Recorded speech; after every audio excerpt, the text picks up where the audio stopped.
مجلس اضافہ کے کتاب پر فرمائیں بر محمد و آل محمد صلوات صلی علی محمد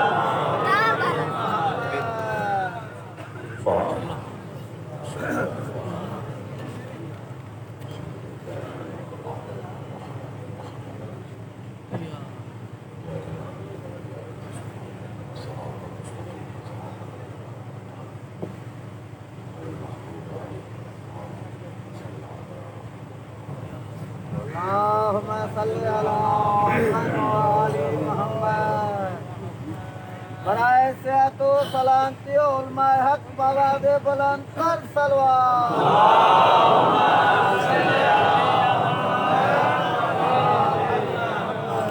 اعوذ باللہ من الشیطان الرجیم بسم اللہ الرحمن الرحیم الحمد للہ الذی لا یبلغ مدحته القائلون ولا يحصي نقماءه العدون ولا يعدي حقه المجتهدون الذي ليس لصفته حد محدود ولا نعت موجود ولا وقت معدود ولا أجل ممدود فطر الخلائق بقدرته ونشر الرياح برحمته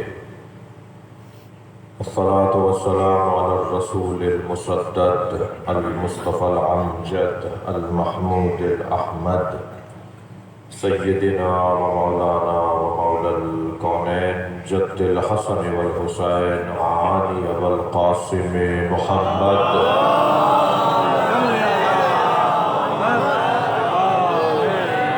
وآله الطيبين الطاهرين المعصومين الذين قال الله إنما يريد الله ليذهب عنكم الرجس أهل البيت ويطهركم تطهيرا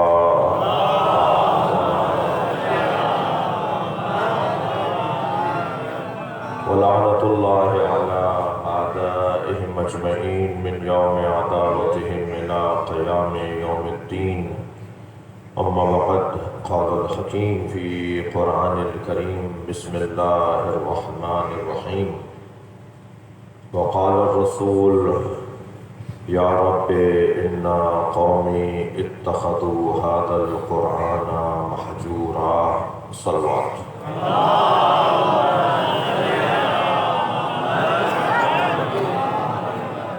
التماس کروں گا ایک مرتبہ سورہ فاتحہ اور 3 مرتبہ سورہ اخلاص سید صفدر علی شاہ اور اس گھر کے دیگر مرحومین غلام رضا شاہ صفدر علی شاہ جونیئر آپ سب کے مرحومین کے لیے رحم اللہ من قرأ الفاتحہ بسم اللہ الرحمن الرحیم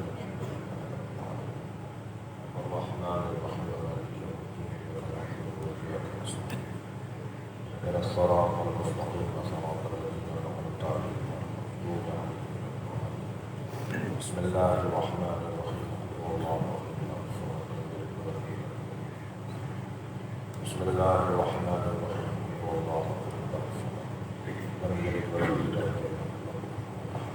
اللهم صل على محمد وعلى محمد صلوات الله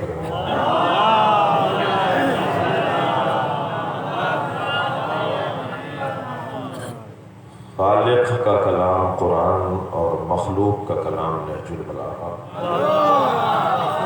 یہ 2 ایسے کلام ہیں جو وقت کے محتاج نہیں ہیں۔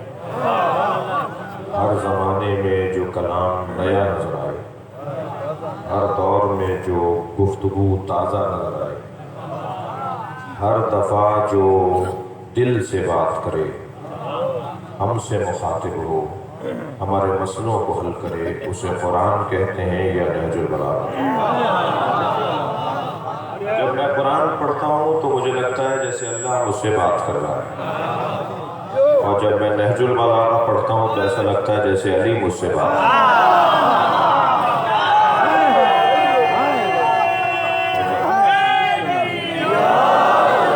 لہذا قرآن بھی ہر دور میں نیا ہے، تازہ ہے، اور ہر دور میں ہمارے لیے ہے۔ غالب غالب کا مصرع پرانا ہو گیا، جوش کے مصرے پرانے ہو سکتے ہیں، میر انیس کے بعد مصرے سمجھ میں نہیں آتے جی۔ ثابت علی شاہ صاحب کے سندھی مصرے بعض اوقات آج کے سندھیوں کو بھی سمجھ میں نہیں آتے، تو یہ ہوتا ہے کلام کا۔ شاہ علی بٹائی کے بہت سارے مصرے جو ہے وہ ان کو پڑھنا مشکل ہے، تو کیونکہ کلام پرانا ہو جاتا ہے تو پھر وہ نئے زمانے کے ساتھ اس کا چلنا مشکل ہوتا ہے۔ لیکن یہ قرآن کا معجزہ ہے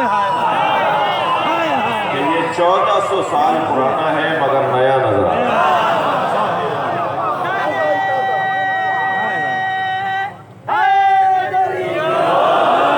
مولا علی کا کلام،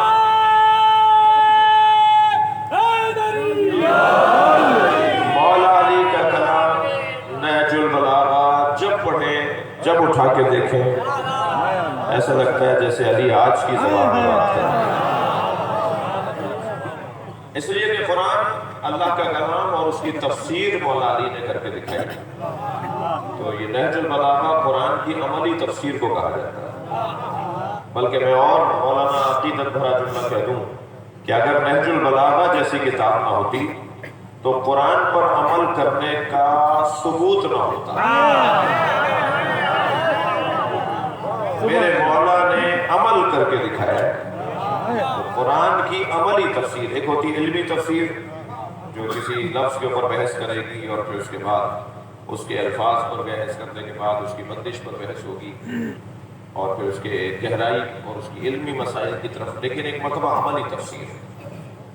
تو نہج البلاغہ قرآن کی عملی تفسیر کو کہا جاتا ہے۔ دقت ہے آپ بات کی؟ میں نے آپ کے سامنے جو آیت پڑھی ہے، یہ آیت بھی ان آیتوں میں سے ہے جس کا ترجمہ ذرا جلدی میں کیا جاتا ہے۔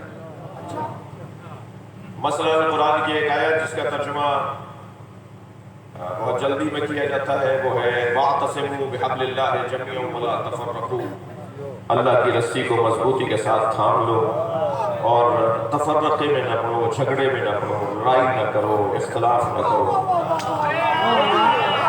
یہ کیا ترجمہ ہوا؟ یہ کیا ترجمہ ہوا؟ کیوں اختلاف نہ کرو؟ اگر کوئی ظالم ہے، باطل ہے، غلط ہے، برا ہے تو اس سے لڑنا ہے، اس سے اختلاف کرنا ہے۔ ہم زندہ ہیں تو پھر زندہ ہونے کا ثبوت بھی تو دینا ہے۔ یہ کیا بات ہوئی کہ چلتے پھرتے تو زندہ نظر آ رہے ہیں مگر فکری طور پر مردہ ہے؟ ہمارے شہر میں، ہمارے علاقے میں، ہمارے ملک میں اگر کوئی ظالم ہے، ہم اس کے خلاف بات نہیں کر رہے۔ ظالم کے خلاف جو آج بات نہیں کرتا اسے 1400 سال پرانے ظالموں پہ تورع کرنے کا حق نہیں ہے۔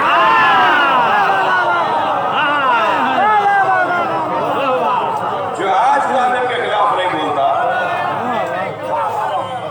میں وکیل صاحب کو جانتا ہوں، اس لیے آپ پریشان نہ ہو، یہ کہ میں پریشان نہیں ہوں۔ ایک سلوات پڑھیں ذرا وہاں پر۔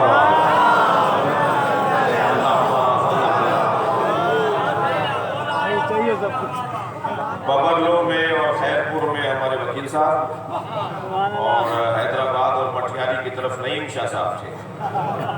یہ جو وائس چانسلر صاحبہ ہے نا خیرپور میں، یاد شاہ لطیف بٹائی کی، ان کے شوہر نعیم شاہ صاحب انتقال ہو گیا اور اللہ انہیں زندگی عطا فرمائے۔ تو یہ خاص طرح کے علاقائی سامنے ہیں، اگر یہ نہیں ہوں گے نا تو میں پوچھوں گا کہاں ہے۔ اس لیے میں آتی ہوں۔ صلوات پڑھیں ذرا محمد بھائی، اس سے بہتر اور بلند نبی کی ذات پہ صلوات۔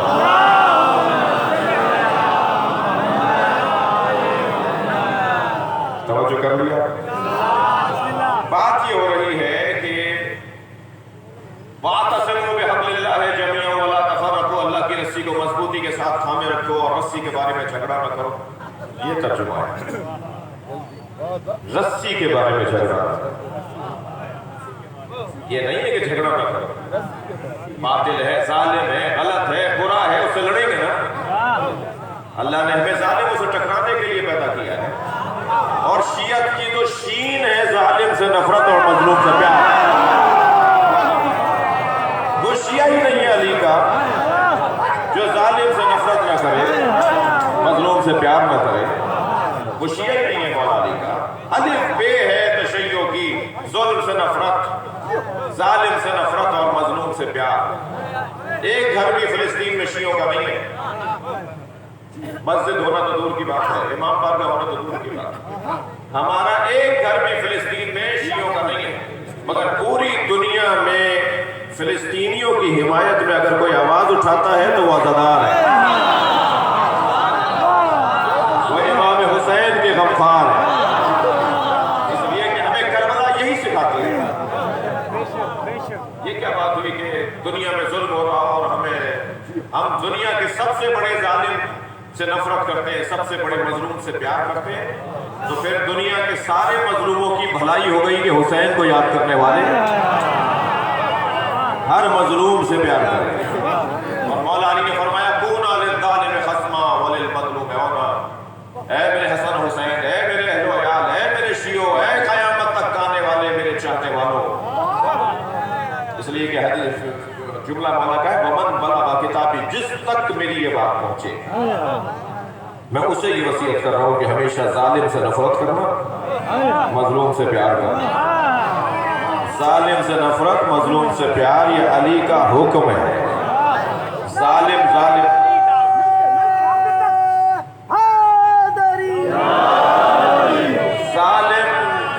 ہوتا ہے، مظلوم ہوتا ہے. سنی شیعہ، مسلم غیر مسلم نہیں ہوتا.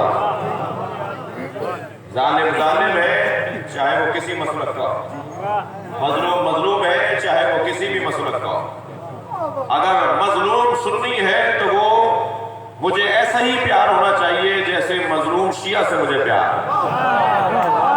میں اور بالا تر بات کرتا ہوں، مظلوم اگر ہندو ہے تو مجھے ایسے ہی اس سے پیار کرنا چاہیے جیسے مظلوم شیعہ سے مجھے پیار. نہیں عزیزان گرامی، یہ مکتب اہل بیت کا بنیادی اصول ہے. اور ویسے بھی یہ مجلس اعزاز شیعوں نے ضرور کی ہے، شاہ صاحبان نے ضرور کی ہے، مگر شیعوں کی ملکیت نہیں ہے. امام حسین کا عزادار، توجہ چاہوں گا، امام حسین کا عزادار کسی بھی مسلک کا ہو سکتا ہے، کسی بھی دین دھرم کا ہو سکتا ہے. امام سے محبت کرنے والا کوئی بھی ہو سکتا ہے. شیعہ مالک نہیں ہے، شیعہ نوکر ہے، اور نوکروں کو اپنی اوقات میں رہنا چاہیے، مالک کے مہمانوں کا خیال کرنا چاہیے. یہ جو بھی آئے بیٹھے مجھے تو حق نہیں ہے کہ میں پوچھوں کہ تم سنی ہو یا شیعہ ہو. مجھے حق نہیں ہے کہ میں پوچھوں کہ تم ہندو ہو یا غیر مسلم ہو یا مسلمان. لہذا یہ ترجمہ اجرت میں ہوتا ہے. وَاعْتَصِمُوا بِحَبْلِ اللَّهِ جَمِيعًا وَلَا تَفَرَّقُوا. اللہ کی رسی کو مضبوطی کے ساتھ تھامے رکھو اور تفرقہ نہ کرو، اختلاف نہ کرو. نہیں، یہ ترجمہ ٹھیک نہیں. ترجمہ ہوگا کہ رسی کے بارے میں جھگڑا نہ کرو. رسی کو طے کر لیجئے کہ کیا ہے. مولا علی سے پوچھا رسی کیا ہے، فرمایا قرآن.